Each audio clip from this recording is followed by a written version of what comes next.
Bem, a sexta semana, né, do PET 2, a última semana do PET 2 aí, de Sociologia, no segundo bimestre, tá? Então, a carga horária complementar para o primeiro ano tem o tema, né, a pobreza, a exclusão e o mercado de trabalho. Eu sou o professor Beto e vamos aí estudar um pouquinho a respeito desse tema, né? Um tema muito interessante. Mas antes mesmo de começar a aula, vou pedir para vocês se inscreverem lá no YouTube, né? No canal Recorte Histórico. É só procurar lá canal Professor Beto Braga e vocês vão encontrar, né, o canal Recorte Histórico. E também seguir lá no Instagram o arroba recorte underline histórico. O tema, então, né, a pobreza, exclusão e mercado de trabalho. Tá? A gente vai dedicar a aula aí a falar a respeito, né, desse tema, e dentro desse tema nós vamos ver aí a chamada desigualdade social, né? Tudo isso aí, a pobreza, a exclusão, né, o mercado de trabalho, ele vai causar uma certa desigualdade social na sociedade, né, principalmente aí na sociedade brasileira. Desigualdade social refere-se à privação de direitos ou de acesso a recursos para uma pessoa ou um grupo, o que cria distinções entre os indivíduos, né? Então, desigualdade social é a privação, né? Não ter todas as pessoas de determinado grupo amparadas igualmente por serviços, né? Então, a gente encontra dentro da desigualdade social várias formas aí, né? E vários elementos que vão causar, né, essa desigualdade social. Tá? Os elementos centrais da desigualdade social é a estrutura da sociedade, a estratificação social e também a mobilidade social que existe dentro, né, de determinados grupos ou dentro de uma sociedade. Né? Então, vamos estudar aí separadamente esses elementos chamados aí elementos centrais, né? A estrutura social que é determinada pelo modo como se organizam os aspectos econômicos, cultural, social, político e histórico de uma sociedade, né? Então, aquela estrutura, né, onde que todos estão inseridos, né, a forma, né, o modo como se organiza a economia, né, os aspectos econômicos da sociedade, a forma de cultura, né, de influência da cultura nas pessoas, a sociedade em si, né, a forma política de se organizar essa sociedade.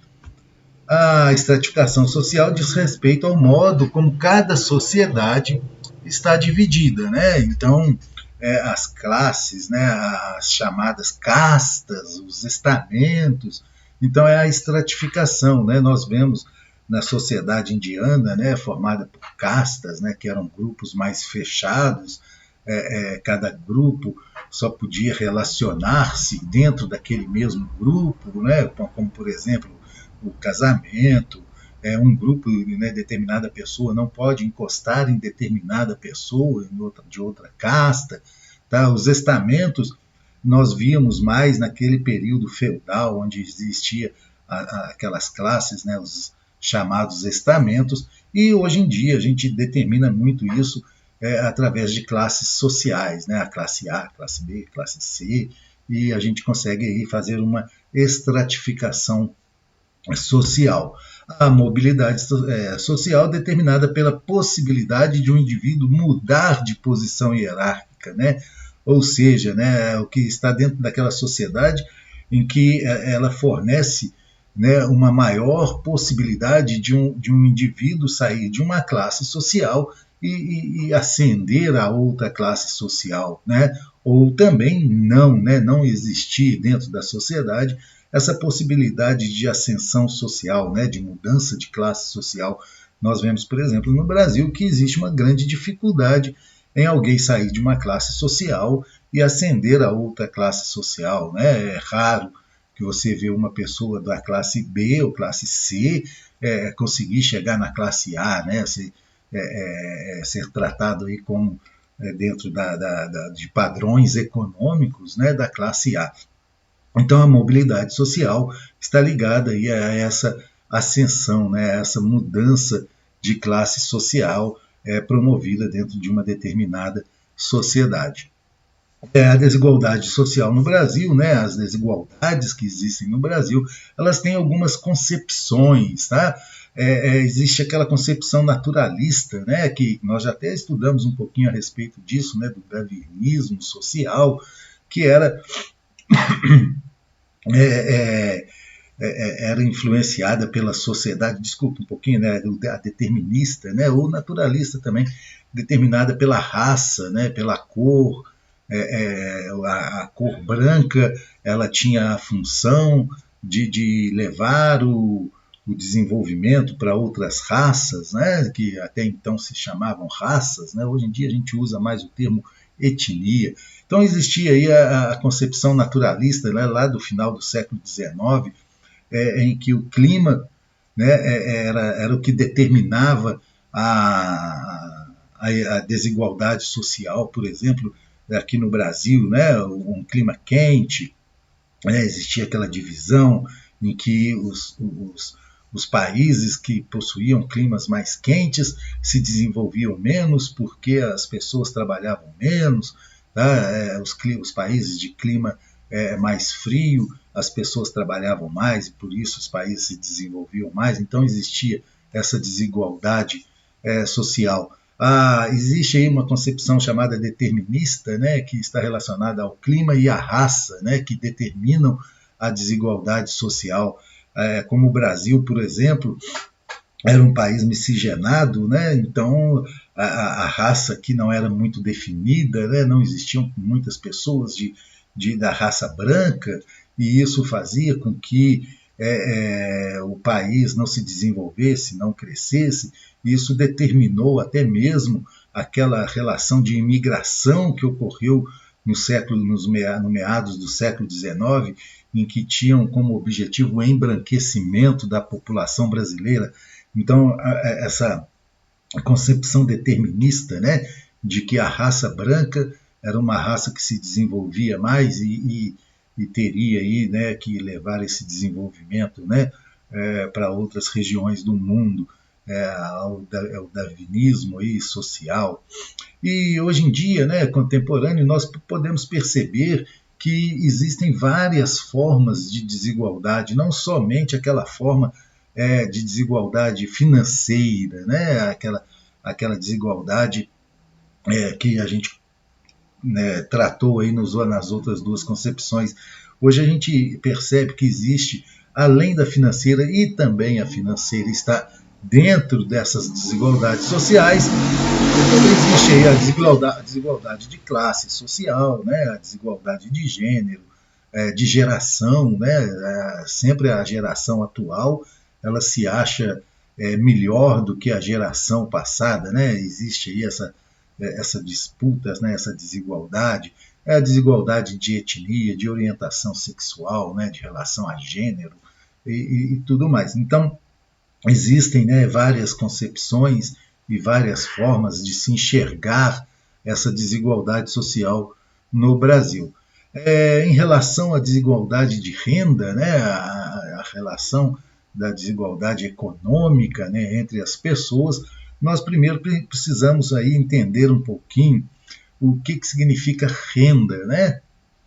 Renda é aquele montante que a pessoa recebe em um determinado período, né? Pode ser de trabalho ou de investimento. Então, a renda é um montante recebido em um período de tempo, né? O que é a riqueza? O que torna uma pessoa rica, né? Por que a gente fala que aquela pessoa é rica?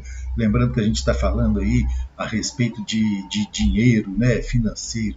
Então, a riqueza é o que a pessoa possui, né? É o patrimônio. Então, quanto maior o patrimônio, mais rica essa pessoa vai ser considerada.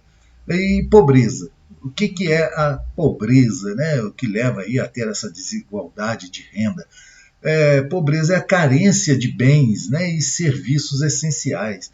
Então, quando aquela pessoa não possui bem, não possui uma renda muito baixa, ela não tem acesso a serviços sociais, né?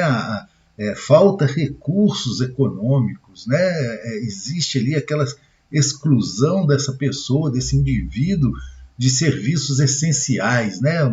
É uma carência social. Isso é pobreza, né? Aquela falta de bens, de renda e também a exclusão, né? A exclusão, quando existe aí uma exclusão, né? Vai causar aí essa exclusão social dessa pessoa. Tem aqui um, um gráfico, né? Vamos dar uma olhadinha nele aqui, mais próximo aqui, só para a gente poder analisar esse gráfico. Muito bem. Nós percebemos aí, né, um gráfico da pobreza no Brasil, né, a proporção dos pobres em porcentagem. Um gráfico que a gente fala aí, né, o Gini, né, que é a forma de medir a pobreza dos países, tá?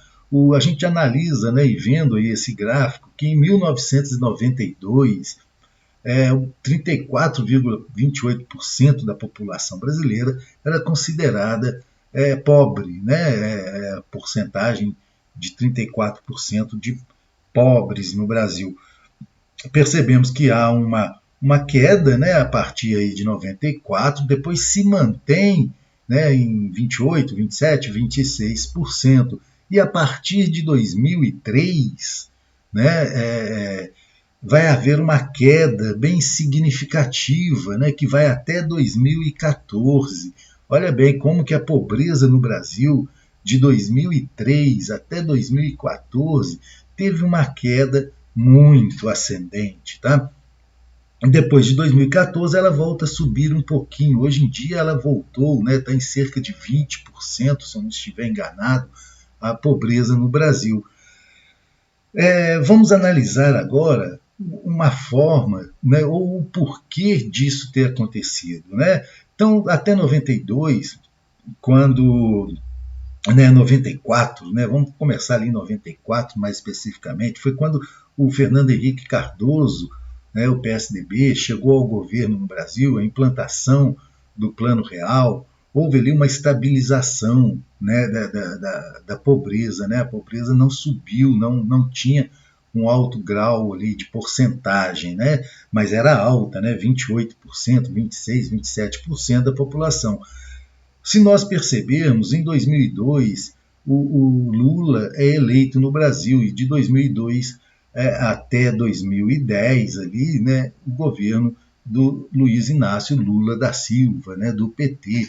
Então vai haver ali essa queda. Né? Por quê? Porque existiam políticas voltadas para inserir a população pobre no mercado de trabalho, no mercado de consumo, e isso fez com que essa queda ocorresse drasticamente, né? Até chegar em 2014, 8% apenas da população brasileira estava considerada, né, estava dentro dessa faixa, né, de extrema pobreza no país, chegando até mesmo a ser considerado o Brasil tendo pleno emprego, né, 4% apenas da população desempregada até 2014.